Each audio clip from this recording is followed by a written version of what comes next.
We now come to questions to Prime Minister Jacob Collier.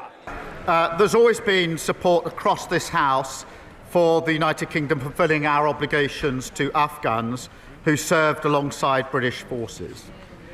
We warned in opposition about Conservative management of this policy, and yesterday the Defence Secretary set out the full extent of the failings that we inherited. A major data breach, a super injunction, a secret route that has already cost hundreds of millions of pounds.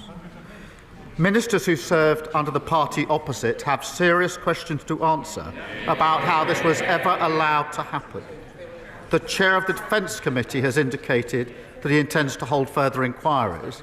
I welcome that and hope that those who were in office at the time will welcome that scrutiny. Mr. Speaker, he's not doing...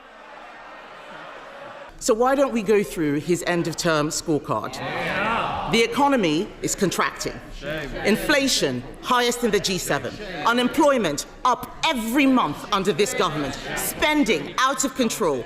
Borrowing costs, more expensive than Greece. And this is just the first year, Mr. Speaker. The Labour Party should be ashamed of what it is doing to the country. We're happily going to go to our constituents. We're going to tell them we promised 2 million extra NHS appointments and we delivered 4 million extra appointments. Mr. Speaker, I've got to upgrade that. It's now 4.5 million extra appointments. So we're going to tell our constituents that. Then we're going to tell them about the free school meals we're rolling about, the free breakfast clubs, the free childcare and school uniform costs. We'll tell them about that. And then when we've done that, we'll move on to affordable houses and tell them about the £39 billion we're investing.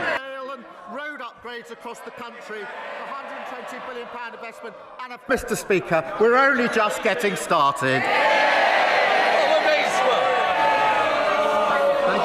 The world is looking on in horror at the scenes from Gaza.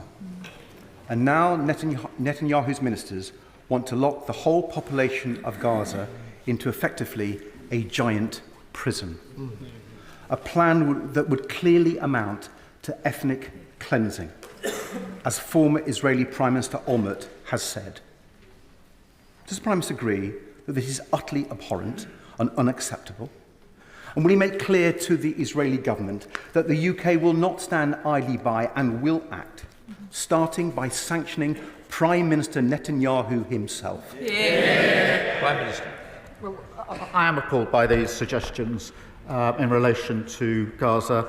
Just as I'm appalled by the reports of yet more civilians being killed whilst trying to access aid. So on both fronts, I'm appalled by what we are seeing and what we're hearing, and we raise it regularly as he would expect. In relation to the civilians being killed, I would expect them to be fully and transparently investigated with full accountability for any failings. And Israel must clearly put in place measures that properly protect civilians in line with international law. And that is the case we're pressing repeatedly. But we do also want to see an alongside... Speaker, the Prime Minister will never know exactly how